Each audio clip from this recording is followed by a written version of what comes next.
In this video, we're going to do the upper and lower ball joints on a Jeep Grand Cherokee.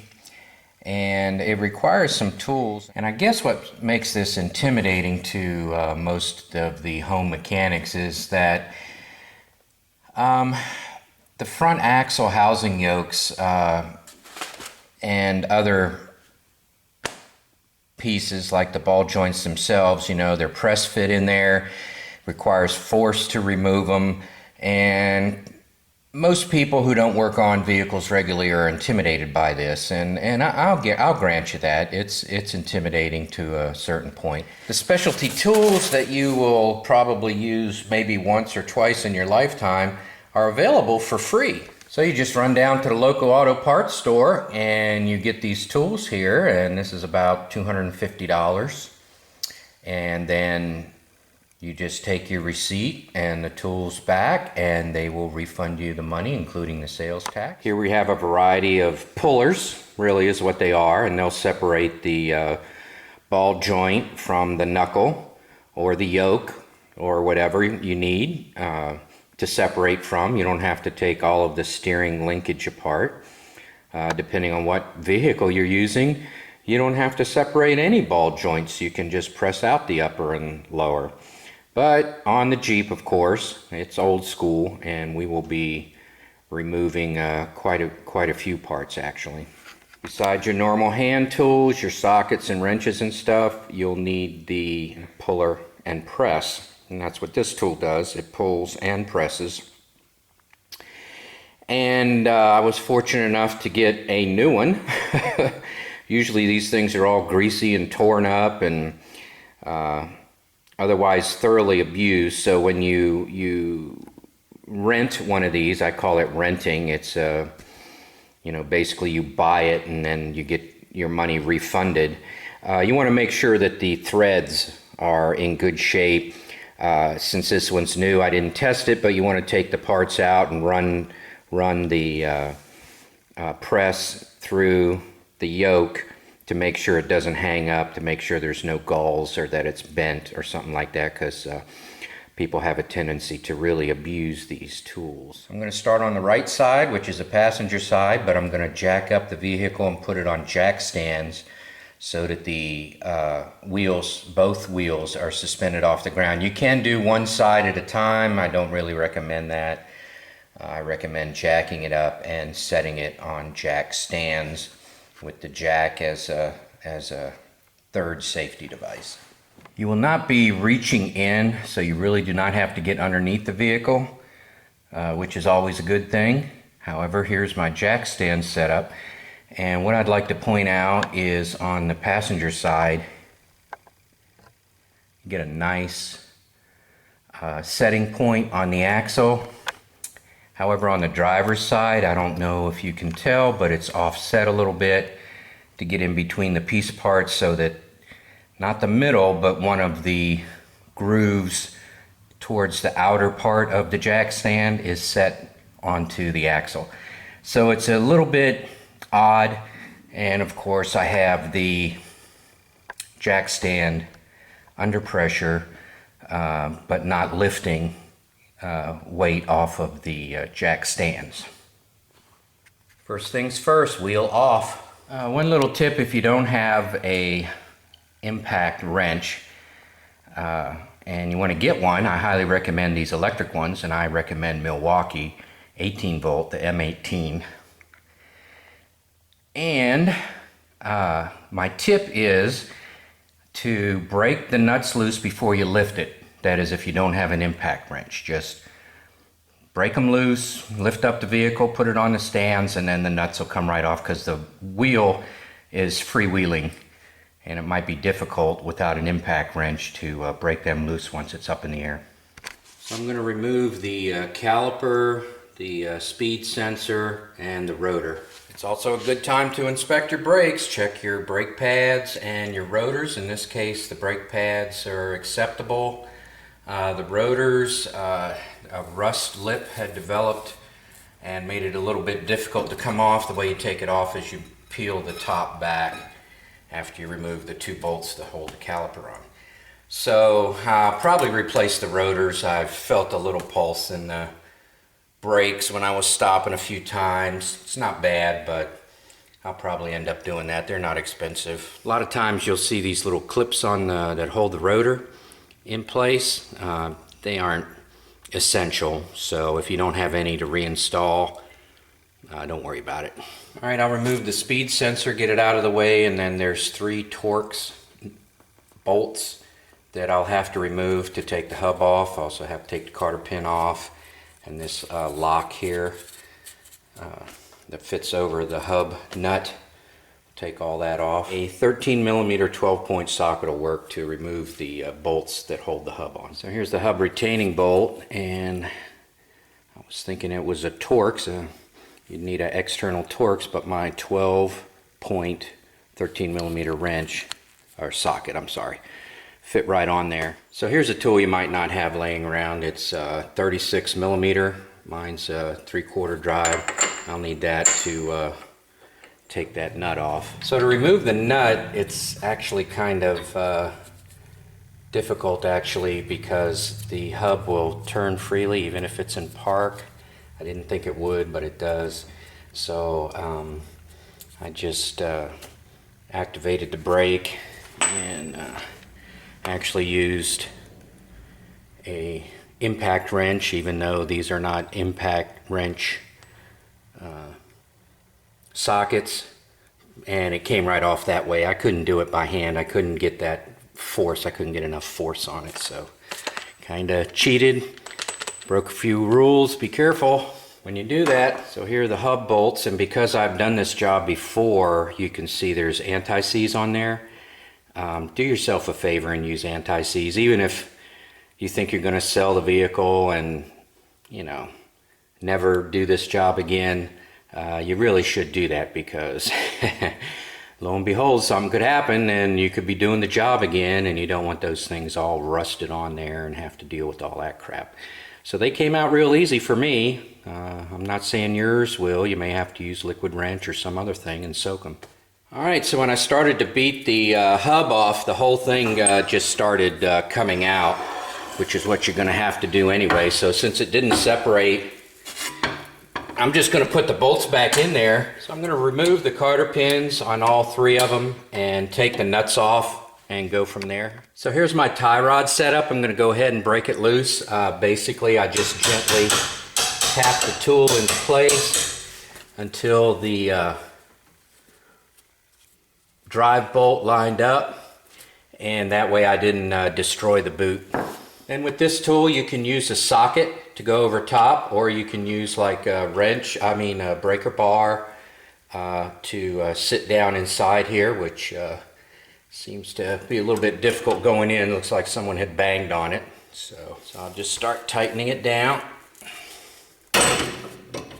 Well, that was easy, not even a whole turn. So the upper one just kind of started coming off when I started to put a tool in there, so I don't even have a tool in there right now. I set up the bottom right here with one of those crab claw type separators, and I'm going to try and separate the bottom from there. I think the top is just going to fall off. All right, as a little safety precaution, I decided to tie it off. I don't really think that's necessary, but when this thing lets go, I might be in a position where I'm not expecting it, and I just don't want it to fall onto the ground or otherwise hit me. So after I got it under pressure, I just hit it with my maul a couple of times. Just hit it with my maul a couple of times, and it just fell right off. Didn't really need to do anything to the top. The top just came loose on its own. Otherwise, I just would have used one of these guys and had it on there and just tightened one after the other and hit it with the hammer to break it loose. And I guess that's what's intimidating, is you realize you're putting quite a bit of pressure on there and it's going to pop loose. I don't know whether you can see it or hear it. I can see it wiggling. Believe it or not, that's enough to drive me nuts when I'm driving down. Oh, also, I don't think that's good. The new one, The new one doesn't do that. So there you go. But when you're moving the tire back and forth, you only feel the little teeny little movement. You won't notice this big huge amount of play here. The bottom one seems okay. So let me show you how to set up this tool. First, you find the receiving adapter that fits onto here. They have different size rings if you need to use those guys. Then the cap goes on here. Then what you're going to need to do is find the best C adapter that's going to fit underneath here that has the greatest amount of surface area, and then that'll fit onto the bottom of your C-clamp, and then you'll thread the top part down to engage the cap. So let's finish setting that up. So we almost have it all in place here.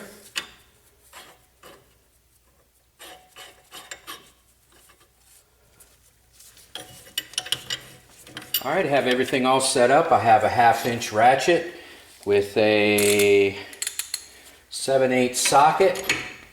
I'm going to start cranking that down.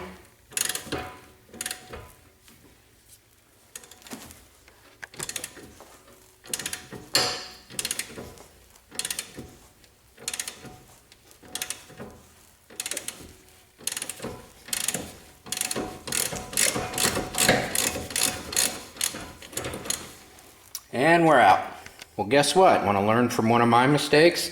This tool is for the upper ball joint only, and it says so right on the box, and I didn't even pay attention to it. So I'm going to clean it up and take it back, or not even use it anymore. I need to remove the lower, so I went back to the auto parts store, a different one, and got this heavy-duty monster to take out the lower one. So I'll get started, clean up the upper one, and use this one for the upper and lower on the other side, as well as installing the new ones on this side. All right, with the correct tool, or the tool that will work, what I have done is I have lined up the press to press out the lower ball joint into the receiver cup here. So as I tighten down the push rod, it'll push the ball joint out and through and into the receiver cup.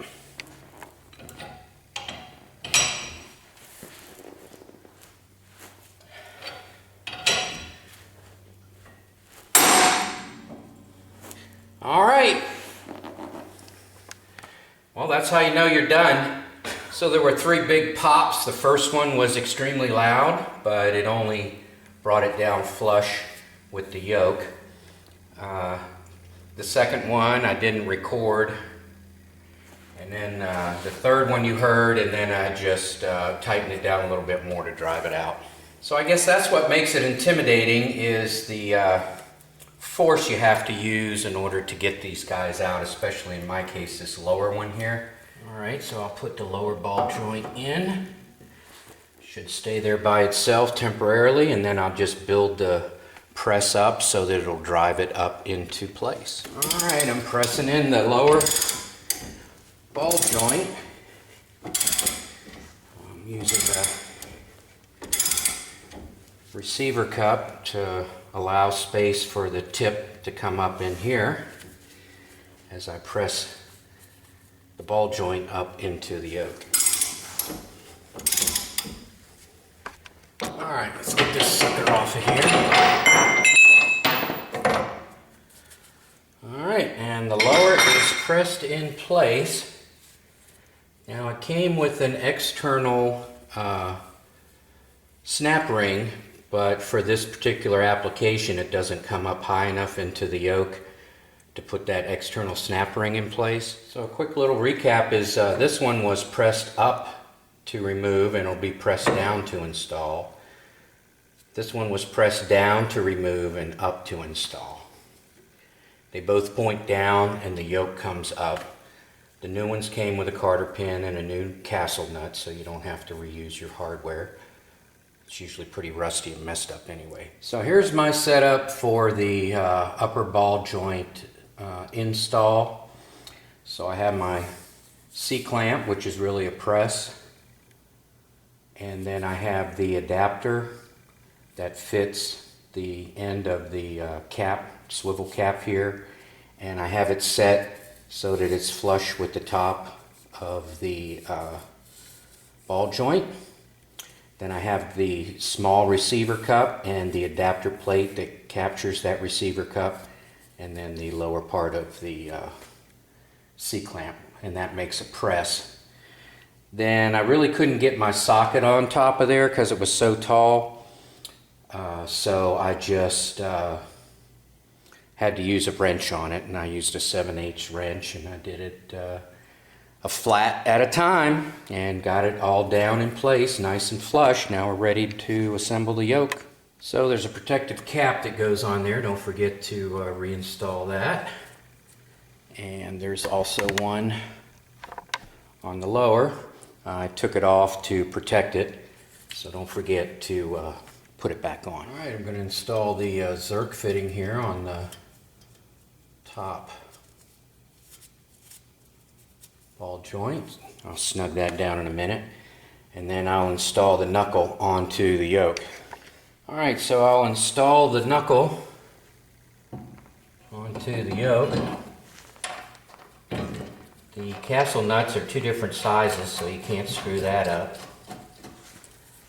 So we'll get that together. I'll assemble the tie rod in. To make the assembly easier, I took the wheel bearing off of the CV joint. So I'll install the CV joint here. So the way you install this sucker is you just keep pushing it back until it bottoms out. You want the speed sensor notches to be behind the knuckle here, and you're golden. Splash shield. The hub. So hold the top nut if you want, whichever one's more convenient to start. And then with all assemblies, you want to start all your bolts before you tighten any one of them, and that way you know everything will line up properly. All right, we'll install a caliper. You need to pull these guides back. You need to set the pads back. Then you just kind of set the bottom and roll the top and install the two screws. Let me show you a little trick involving the removal of your CV joint nut that attaches the wheel bearing to the CV joint. So what you do is you take off the lock nut, cotter pin, and this little spring here. It's a little spring on there. And then what you can do to break that nut off is you can put a screwdriver in here and jam it into the vents of the rotor, and that'll keep it from moving. Then you can put your 36 millimeter socket on there, and I have used impact wrench before on a 1/2 inch. Even though this is not an impact socket, I've used it.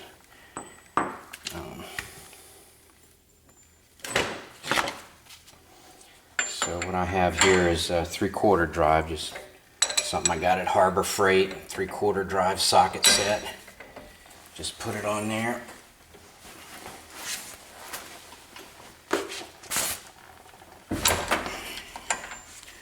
Break it loose. To get the thrust washer off, you can just like hit it, you know, and get behind it with your screwdriver. The ball joint was spinning and the nut would not come loose. So what I did is I found a wrench that would fit into the slot. Well, first I should say I removed the rubber protector, the dust cover I guess it is.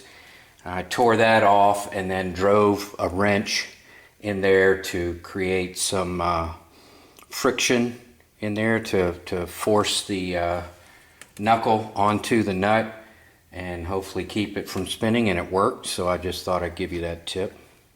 I don't use forks, so I guess if you had a fork, that would do just as well. I tell you what, this was a job. Took me about 14 hours, maybe 16 hours over a 2-day period. Actually 3 if you count this morning. I did about an hour's work this morning, cleaning up and putting away my tools and torquing the lug nuts down. Well, anyway, this job is definitely way up there. I wouldn't say engine overhaul level, but definitely up there on a scale from 1 to 10. It's maybe an 8.5, and that's only because I don't have a lift, which would have made it easier. I don't have my own tools. I use the Lona tools, which are good, but they're manual. You got to use muscle, and versus a hydraulic press. And it just was very involved. You had to pay attention to a lot of details. You could put the upper ball joint nut on and forget to put the plate that routes the wheel speed sensor. So ask me how I know that. You could put the splash shield on backwards. Ask me how I know that. And you know, then there's always, since you have it apart, I put on new rotors. The brake pads were fine, but you could still do rotors and brake pads. And just by looking at it when it was on up off the ground, I could see I need a front alignment. So I'm going to take it to the shop and get it aligned. And so it's really, really involved. I don't know how much money I saved. Anything I know I can do myself, I do myself. Usually I just let the shop do it when I don't want to deal with it. I'll pay them their labor costs and call it a convenience fee. This is the second time I've tackled this job on this particular vehicle. I don't remember it being this tough, and I even lubricated the parts up before I put them in last time, and lubricated them up before I put them in this time. So anyway, there you have it. Tough job, but very doable.